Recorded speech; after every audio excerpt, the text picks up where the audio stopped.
the Ravens are the biggest winners in the AFC North this offseason. This is a team that consistently is going to be in position to contend because of how talented they are. The reality of it is those guys can play. The AFC should watch out for the Baltimore Ravens this season. Players in the NFL, certainly one of the best players at quarterback. They got a guy at tailback in J.K. Dobbins, who I think could be an all-pro. They got one of the best tight ends in football, a plethora of perimeter weapons, some health on the offensive line, a very good defensive line, one of the better young linebackers in the NFL, and a top 5 secondary. And no one talks about it.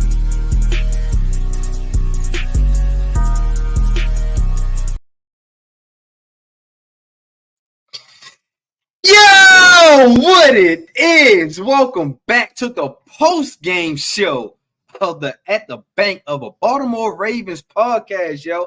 And as you seen the title, yo, the flock has earned their stripes because we went in Cincinnati and got that dub. You feel me? Yes, it felt so good of getting that dub back, man. And like I said, it was a revenge game from last year's playoffs, and we most definitely came back and spanked them this year, man. On the first game up in Cincinnati, 27-24, man. And the offense looked good. The offense looked good. Matter of fact, the whole team looked good. The only thing that wasn't really looking too good in my eyes was the special teams when Cincinnati had ran their punt return back. That was like the only thing that kind of bothered me. But other than that, I felt like the Ravens came with a great game plan, man. So let's talk about it a little bit. You feel me? So as we all know that the Ravens, I had came up with some key things that the Ravens should do for them to actually win the game against Cincinnati.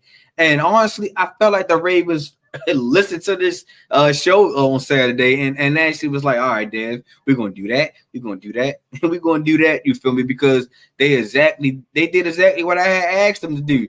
One of the first things I would like to talk about is how can an offensive line protect Lamar? You feel me? And I think they did a great job protecting Lamar. Lamar was only sacked 0 times. 0 times he was sacked.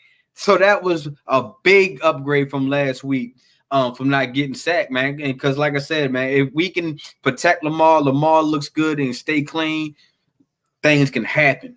You know what I mean? We've seen the big play Zay. That's his new nickname for me. Big play Zay, because Zay ain't doing nothing but making big plays. Did y'all see that 60-something yard of bomb from Lamar to Zay Flowers, man? So I think that their connection, their chemistry is going to be unreal. You feel me? Another thing that the Ravens had checked off on the key things is who will lead that running back room? Who's going to be the guy that can really control the pace and keep that run game going? And Gus Edwards had did that. With 10 carries, he had 62 yards with a touchdown, averaging 6.2 yards a carry. That is moving the chains because we only asking him to move probably about 5 yards a pop. But he was able to lead the way in this rush game and showing that without J.K. Dobbins, we can still run the ball. You know, it's not going to be the same way or the best way like how we wanted to run through J.K. Dobbins, but Gus Edwards was able to get the job done. And the crazy part about it was Justin Hill, who got the start in the backfield. He didn't do too bad. He had 11 carries, 41 yards, averaging 3.7 yards a carry. And he was able to go up against his younger brother and Dax Hill on the Cincinnati side. Which, you know, those two had some good collisions and everything, but it was a good game from Justice Hill in that run game. That running game is critical. It's important because, like I said, we don't want to just go into a pass happy offense. So you got to be stay balanced and be able to control the clock, and that's what the Ravens did, was able to control the clock, man. And you know, another great thing about controlling the clock was, we was able to fit in Mark Andrews. Mark Andrews was also back from having his debut game back from having that quad injury. And Mark Andrews left off exactly how he left off from last year, man. He was able to be assertive. He was able to put himself into the offense. He was able to get 5 receptions for 45 yards with a touchdown, showing that him and Lamar is still like this. There's nothing that's going to change, you feel me? And that what makes it great for the offense, you feel me? So, and the last key I had asked was, who would the offense play through? And I just alluded that Mark Andrews had came back, but Mark Andrews wasn't the guy that the offense really ran through. It was big play Zay. Zay Flowers was everywhere. He was doing everything with the bubble screens, running deep routes, running slants, running curls. He was doing it all. He was able to drawing defensive pass interference at times. So you can see that Zay Flowers, if he's going, this offense is really moving and starting to groove. You feel me? So big play Zay, man, came out, man. I remember I was real critical about this draft pick. And I said I really wanted Joey Porter Jr., but I think I might have to take that statement back now, man. Zay Flowers is actually being the wide receiver that a lot of our Flock fans needed to see and wanted to see. We've been waiting to see when we're going to draft a great or a good wide receiver. We thought we hit one in Hollywood Brown when Hollywood Brown was in that Greg Roman offense. Didn't want to be here much longer. It was able to leave. And everybody really wasn't big sold on Hollywood Brown. Then we had Rashard Bateman. Then we know we got the questions on Bateman and how he can stay healthy and things like that. And I think that the way Zay Flowers brings so much differentness into this offense, man, the offense is most definitely going to run through Zay Flowers, man. Now all we got to do is just hope he can stay healthy and be able to stay the same way he how he has been these first two games. So big shout out to Zay, man. Big shout out to that offense. That offense really showing that we still not in mid-season form yet. We still not there. But eventually, it's scary. It's starting to be a little bit scary, but eventually that offense will be clicking. You feel me? So stay tuned, man. I can't wait to talk about week 3 now. You feel me? Before I switch it over to the defense, man, I got a comment. Let's see who this comment is from. This comment is from Mr. Rhythm already. You already know, man, the Ravens got that dub. You feel me? And it was a great win. Great win. And we needed that, and I felt like the Ravens most definitely earned their stripes. Let's see. We got another one. Those screens, zero axis, still look. Yeah, don't get me wrong. Those screens, it's going to take some time. It's not going to just flourish up there so quickly. It's still going to take some time, So it's still we still look good. Some of them screens was able to at least get 3 yards and not just always 0. You feel me? So I feel like, as long as Zay can still be shifty and as long as the run game can still continue to move, I think them screens will be there. A lot of teams feel like they're going to overexert the screens anyway because they feel like Zay Flowers, that's his best work. That's his best way to get him open is to, work on that screen. But I feel like that sometimes that the screen doesn't have to go through Zay. You still got Devin Duvernay. And you want to know who else came up big since we on the offense side before I flip it over to the defensive side. The guy that really played big, man, was Nelson Agholor. I understand that, yes, he didn't get over like 100 yards, but the receptions that he had and the way that he came about, man, Nelson Agholor had 5 receptions, 63 yards, 1 touchdown out of 6 targets. So, now you see that this offense can go to anybody. It can go to Zay. It can go to Nelson. It can go to OBJ, who went down with an ankle injury. Hopefully, it's just nothing too serious. I seen how the way that he came up on that turf, man, that ankle injury. Hopefully, just a day by day, game by game time decision, stuff like that. But at the same time, I don't think it's nothing serious about OBJ. But we all want OBJ to stay healthy. He's going to be a big part to our offense. But Nelson Agholor wasn't bad. Like I said, he stepped up. A lot of people was down on him. A lot of people was asking us, why did we even pick him up in the free agent and all that? He's a big contributor. I'm trying to tell y'all. I understand he had a bad season up in New England or wherever his last stop was before he came here. I don't think he's going to have that much of a bad season because he doesn't have to be the number 1 guy. He can be the number 3 guy. He can occasionally be the number 2 behind Mark Andrews or Zay Flowers or anything in that nature. So Everybody pay attention to Nelson Aguilar. I'm trying to tell y'all, Nelly is going to have a breakout year this year. Let's go to the defensive side. On the defensive side, I wanted to see that how many times we was going to get pressured to Joe Burrow. And honestly, Joe Burrow only got sacked one time. I feel like that pressure has to be a little bit better. I feel like that the only way that you're going to have to stop these elite quarterbacks is putting pressure. And speaking of that one sack, shout out to Jadeveon Clowney for getting his first sack as a flock, man. We was hoping that you was going to get your sack.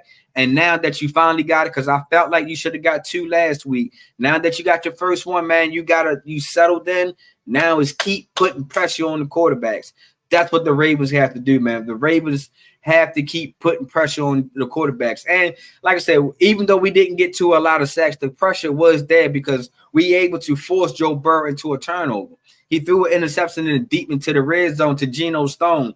I wish that Geno Stone would have waited and let his block got set up, but he was still able to he was able to swing that momentum back the Baltimore way. So shout out to my man Geno Stone, man, for coming through and getting that pick on Joe Burrow. What else on the defensive side I had asked for is the quarterback pressure and the DBs versus the wide receivers. We already knew that the Bengals wide receiver room is loaded. They got top 3 heavy wide receivers, you feel me, in Boyd, Higgins, and Chase. But the Ravens defense, the scheme today, Higgins was able to get off a little bit, but Jamar Chase was pretty much like a non-factor, especially my man Rock Yak Shin, man. Oh my goodness, that big defensive touchdown stop that you able to break that pass up, that was great technique. That was able to put your hands in between the ball and the wide receiver hand, and it was a great rip. That showed me that there's some promise there.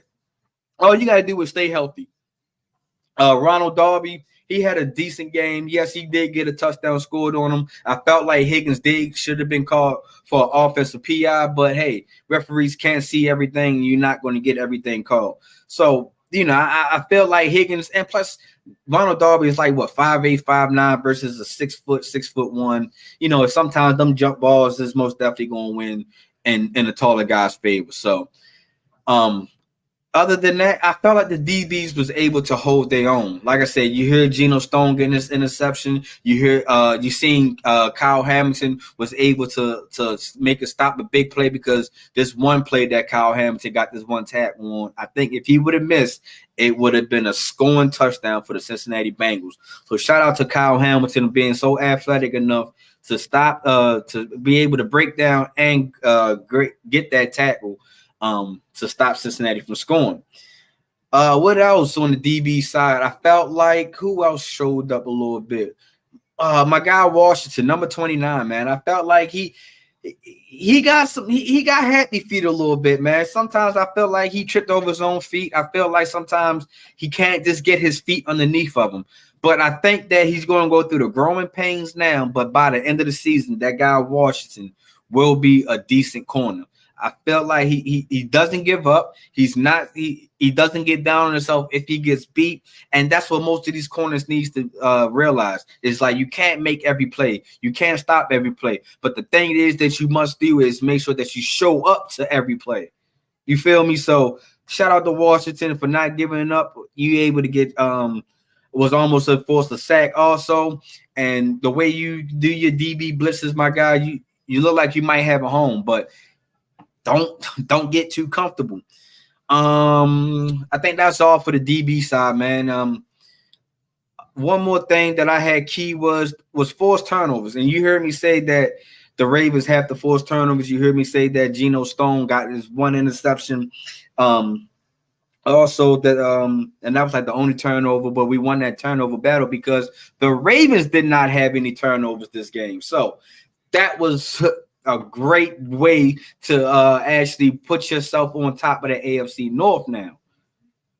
So the Ravens, we progressed from last week, man. Last week you can just see that it was just the first game, things wasn't right, but this game, a solid game plan from John Harbaugh and the crew, man. And we gotta keep take this momentum to next week when we come back home to the bank.